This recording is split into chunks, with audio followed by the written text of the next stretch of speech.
So it's great to be back home and now preparing for the Sydney CDI. Last year in Europe was a heavy campaign and this will be our first show since Kentucky. So Victory Salute's in great shape.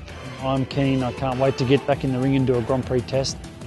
To be 9th in the world at Kentucky and to be 10th in Aachen and 2nd in Hickstead and be amongst the international company is just wonderful. But I mean, you're only as good as your last test, and my real goal now is to just go to Sydney to the CDI and try to do my best ever Grand Prix test. I mean, I'm always chasing personal bests and I want to try and move it up another notch. You know, so that's what I'm aiming for.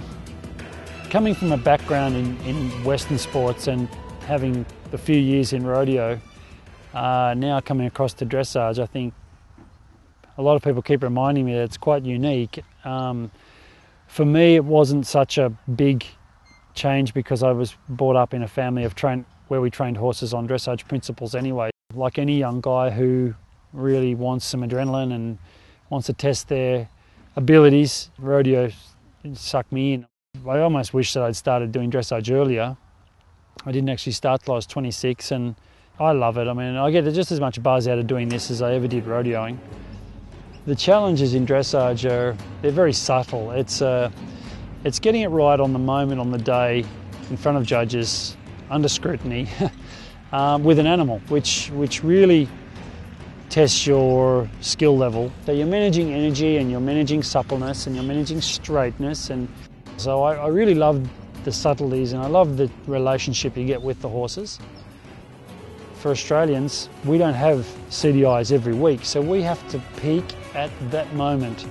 And we don't have a CDI next week or next month that we can go to. It has to be the one-off. So we get used to it, we get used to performing on a day.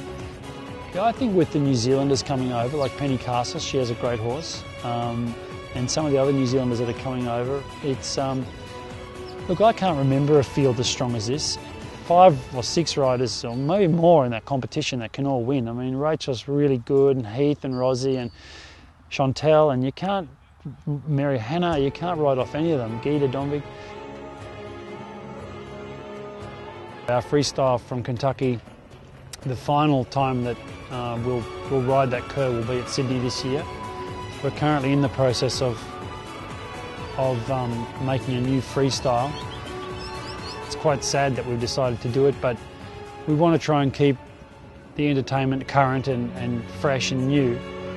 This time round we've decided to stick with an Australian theme because, I mean, ultimately we want to make the Olympic Games in London, and if we are lucky enough to make it through to the freestyle, we want to really go in there with something that's just speaks Australian. Yeah, we're proud Australians and we want to try and put that out to the international crowds. I know I can speak for all the Grand Prix riders in that. We really want to put on a good show for you and want to get you all involved in dressage and enjoy yourself. So I'd really like to see everyone come along and support us.